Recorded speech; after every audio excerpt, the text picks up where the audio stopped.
Welcome to Unchatted Waters. In this episode, we'll be exploring the fascinating world of farming our seafood, both across time and across the globe. We'll get a taste of how seaweed is becoming a versatile ingredient in this sector, and as usual, our jargon alarm will make sure we explain any technical information, making this episode on everyone's menu.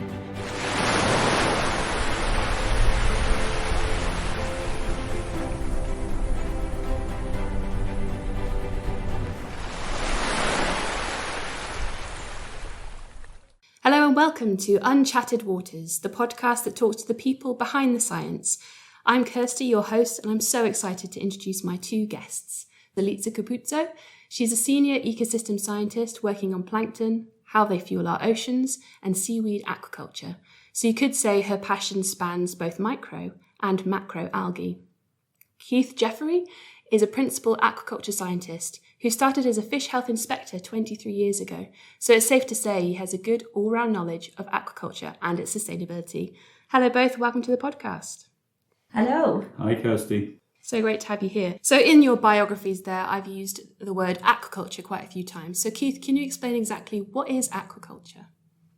So aquaculture is defined as the farming of aquatic species in water, and that can be freshwater or in the marine environment where it's called mariculture. And it usually involves varying degrees of management depending on the culture type. That management can be the feeding of the species, filtration of the water through recirculation systems, or even what we call relaying of the stock, where we move seed stock from one area to another. So that's what kind of composes the management of aquaculture. Within aquaculture, you have a diversity of sort of sizes and structures. So you can have a small individual level, which is like what we call backyard farmers, right up to seriously big businesses, multiple farms and processors, to community groups which get together as collectives and help each other with harvesting and processing. So when did aquaculture start? When did we start farming our seafood, Elisa? Oh, well, we started many years ago. In fact, it's believed that the aquaculture started likely in China, estimates around at least 8,000 years ago. And that was mainly aquaculture in ponds and rice paddies. So there was this integration between agriculture, farming rice, but also having, for example, carps in these same paddies. In general, it's likely that aquaculture evolved from trapping of wild fish, so catching these fish.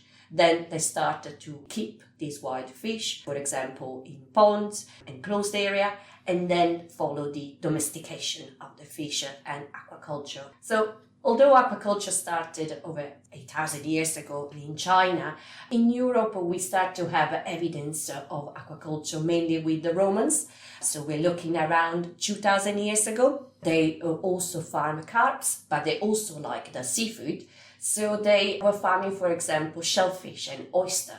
It's quite interesting because we see an expansion of aquaculture, particularly during Christianity. And that's because the rule was that during fasting day, you weren't supposed to eat any warm-blooded animals. So fish, shellfish, crustaceans were all considered cold-blooded. So you were allowed to eat in fasting day. And because there were more than 130 fasting day a year, there was quite a lot of seafood that was actually needed. And so we see, for example, then monastery, they have this pond where they were farming these carp, some fish, but there is certainly an increase in consumption. Well, I can't believe that we have been farming seafood and aquaculture has been going on for thousands of years. I mean, what has happened in the last century? So in the last century, we saw again an increased demand in food from water, but also they were trying to reduce the pressure on wild fish stock, which were becoming overfished. And so we get to, for example, the mid-20th century, when we can see the aquaculture is fully developed with more than 200 species farmed across the world. What we see most recently, moving aquaculture towards sustainability, sustainable industry. Really since the 70s, Kirsty, that things have really started to accelerate and we've seen all the technology and innovation coming in. One thing that came up as the jargon alarm went off while you were speaking there was the word sustainability. What does it mean in the context of farming our seafood? Well, there are different concepts of sustainability. If we consider sustainability from an environmental point of view, that means to ensure that any farm activity is causing limited impact on the environment. And it's basically creating a balance between the need of producing food, but also to protect our environment. Yeah, and it's doing it in a way that doesn't impact future generations. So we've talked about seafood aquaculture in the past. Why do we need to farm our seafood now, Keith? The demand is now often way above what capture fisheries can supply. Boats going out and capturing from the wild. Farming is different. We're trying to supplement what's caught in the wild fisheries. So if we look at our population now is around about 8 billion. It's predicted to be 9.7 billion by 2050 and above 11 by 2100.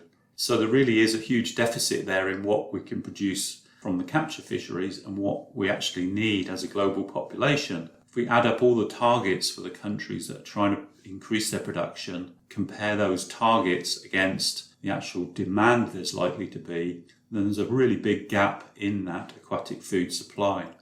What kind of species are we farming already now, here in the UK and abroad? Can you go into a bit of detail for me?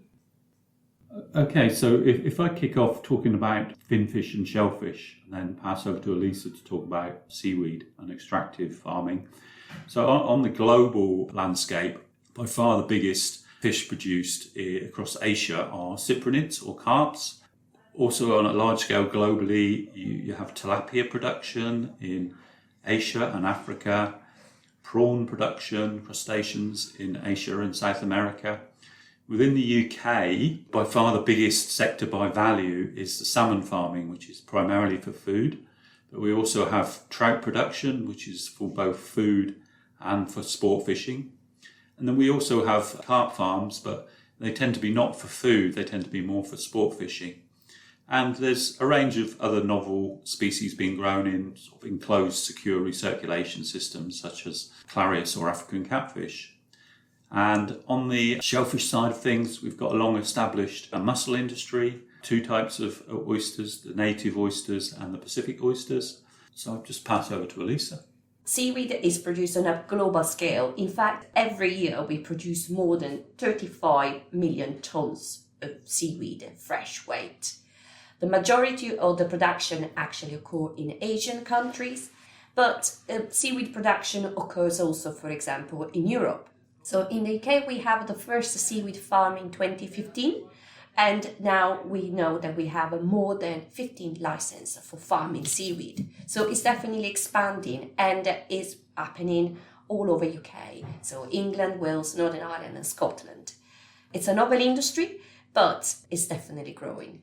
By far, the vast majority of farming globally is in fresh water, but increasingly the potential further growth is within the marine environment, and that's where we're seeing obviously the likes of the seaweed farming, which Elisa just talked about. Brilliant. So in terms of those aquaculture being developed, what is the drive for that? What are the benefits of having aquaculture in our environment? What can it provide for us?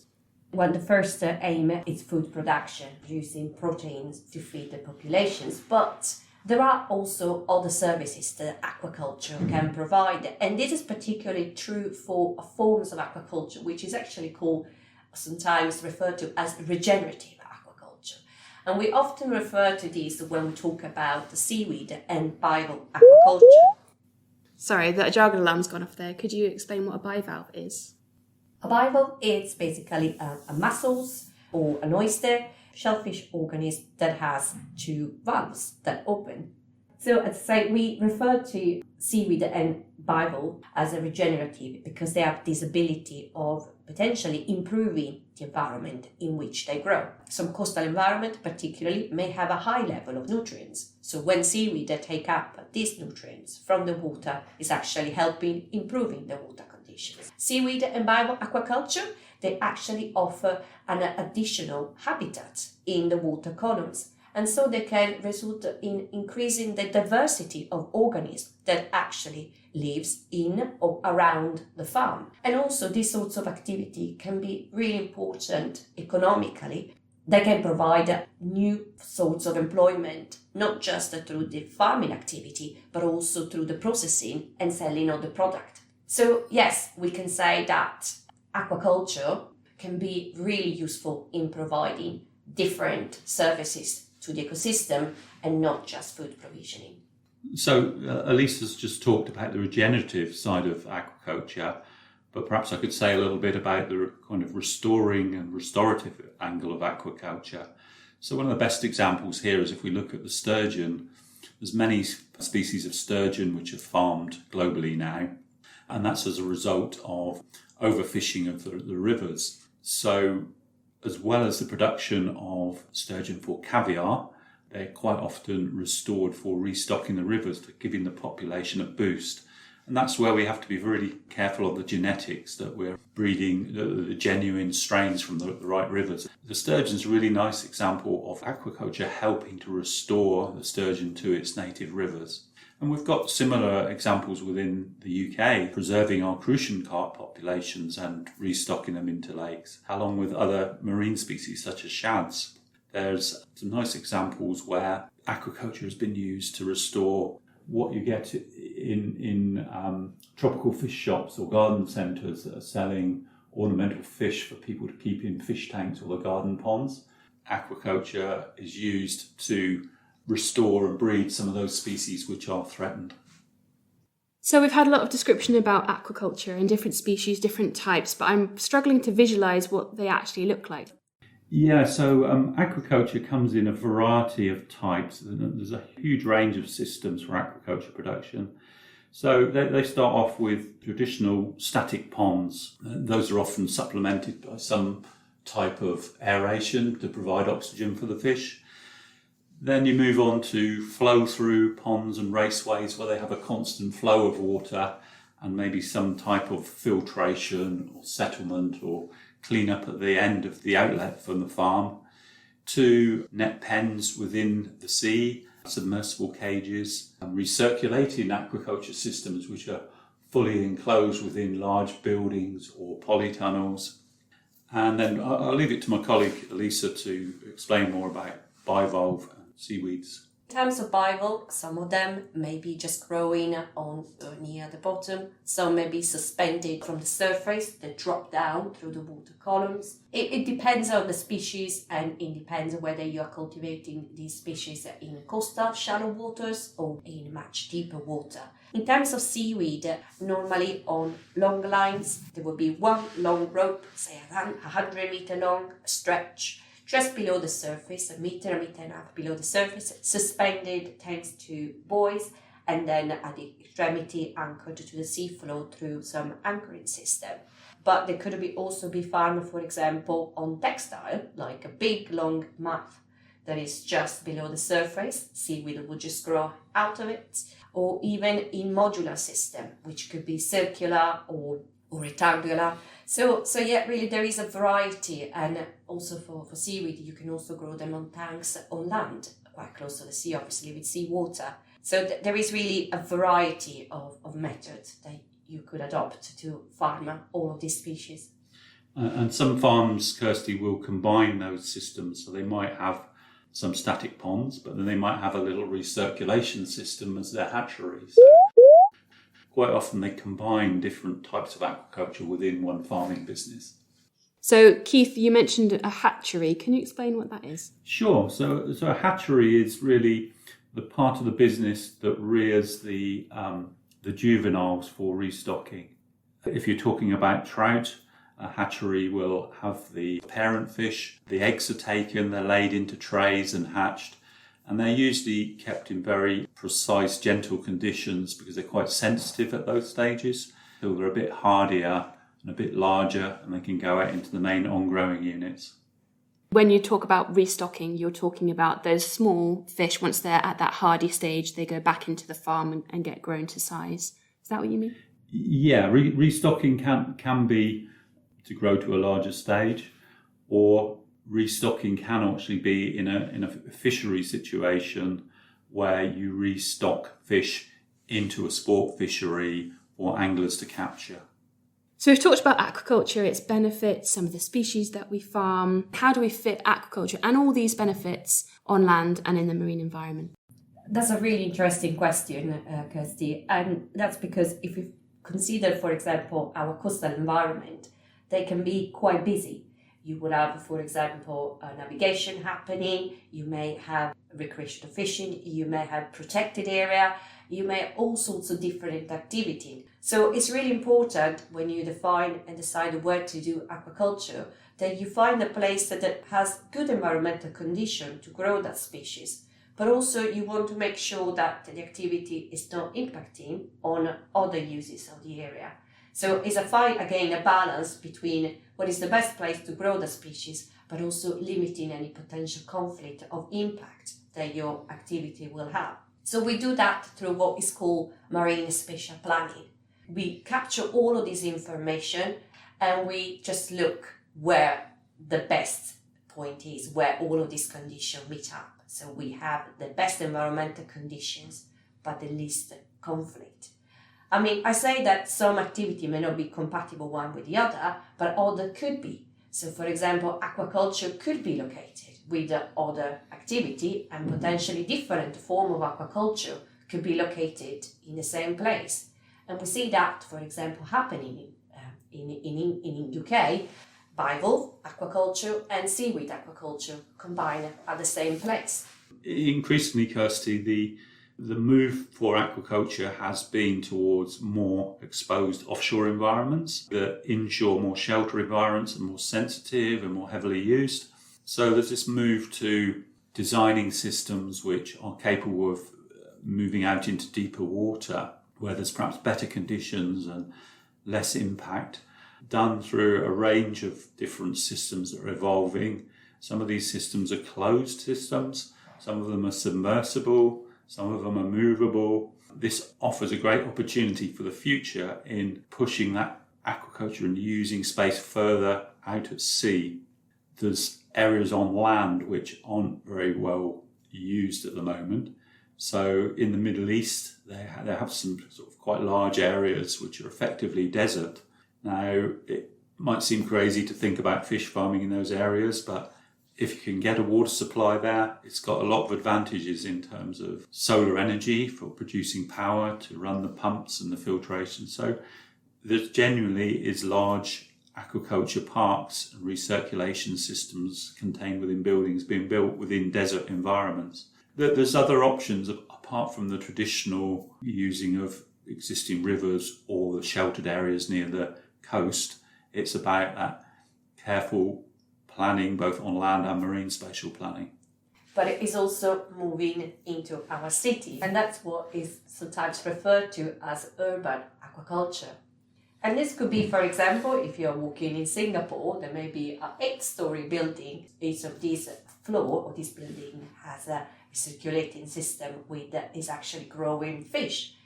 But you don't have to go as far as Singapore to see these. For example, in England, in the southwest, you can walk in Portland Harbour, look at a nice residential building, and on the ground floor there is actually a fish hatchery.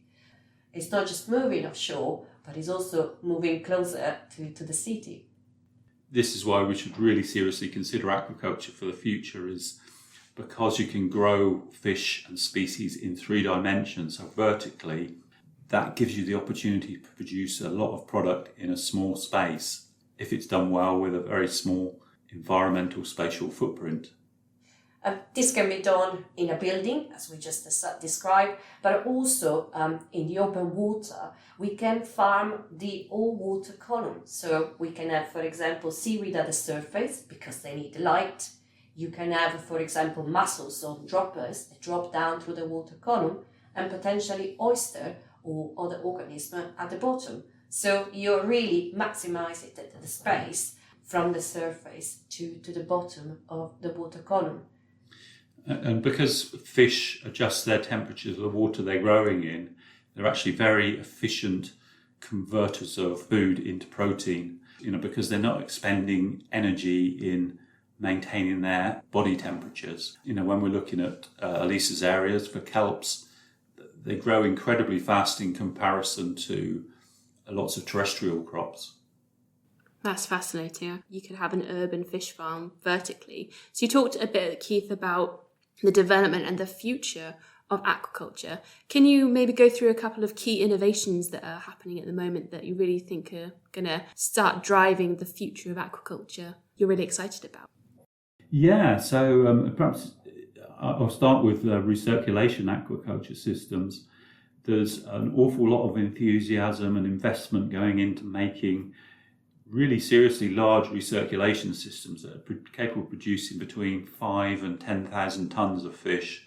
The development and the innovation is around increasing use of alternative energy, so using solar and wind power, perhaps linking these systems with anaerobic digesters to... The jargon alarm's gone off there. What's an anaerobic digester?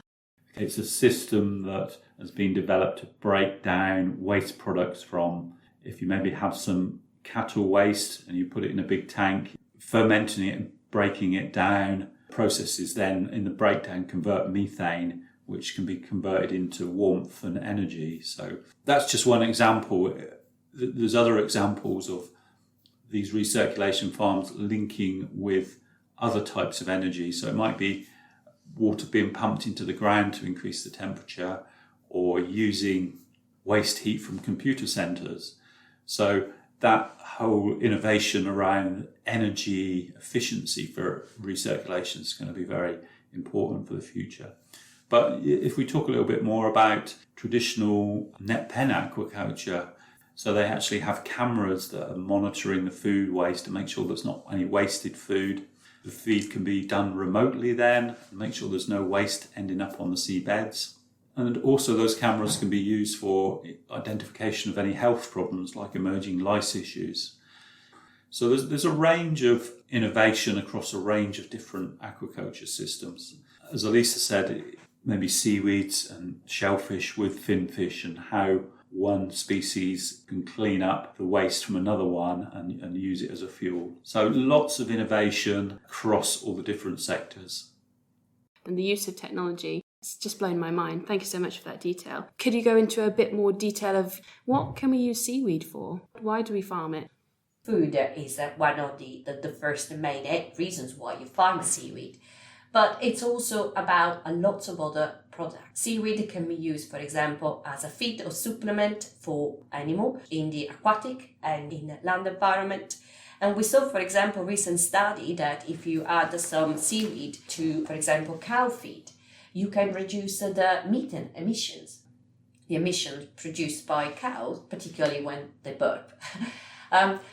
And it's really important because we know that some of these industries can produce quite a lot of these greenhouse gases. So it's actually a great way if we can reduce these emissions, just adding a bit of seaweed. So there is a lot of study going on to look at the effectivity of these. But then also you can produce a lot of chemicals and gelling agents. And these jelly agents are used in a variety of products. You can find it in food, in confectionery, but you can also find them in cosmetics or in products like toothpaste.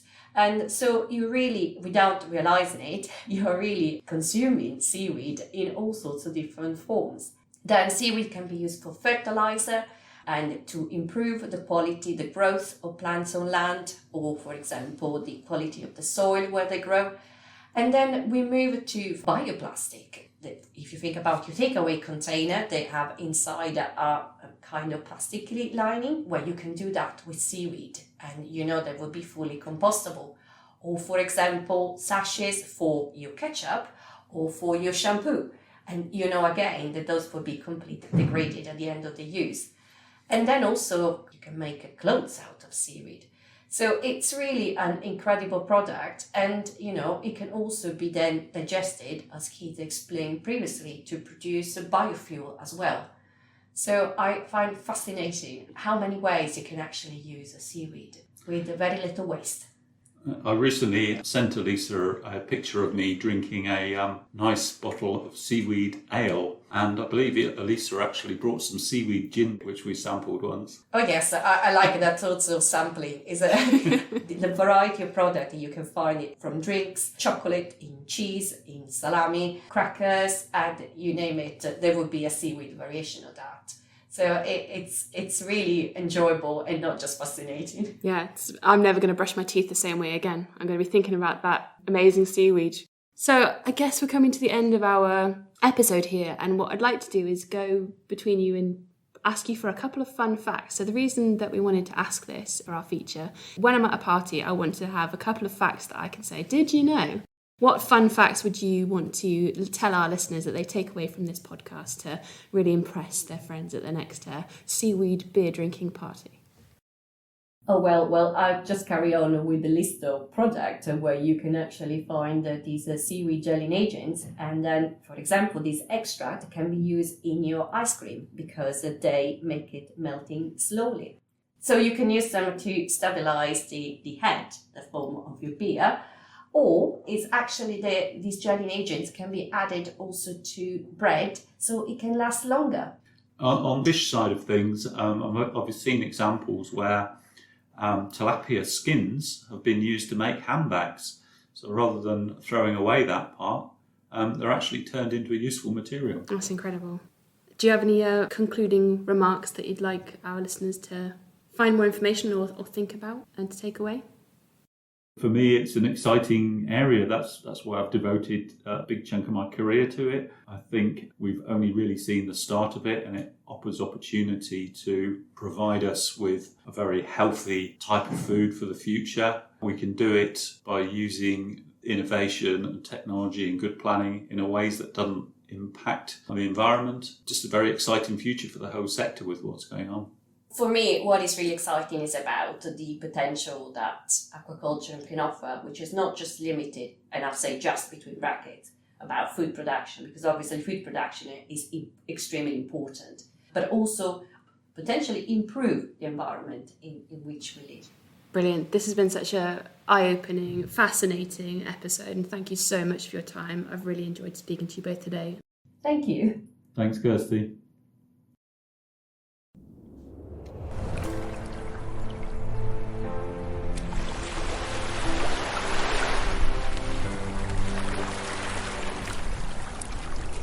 Thank you for listening. This podcast was made by CFAS, the Centre for Environment, Fisheries and Aquaculture Science. To keep up to date with us, follow us on social media using @CEFASGovUK. We hope you can join us again next time.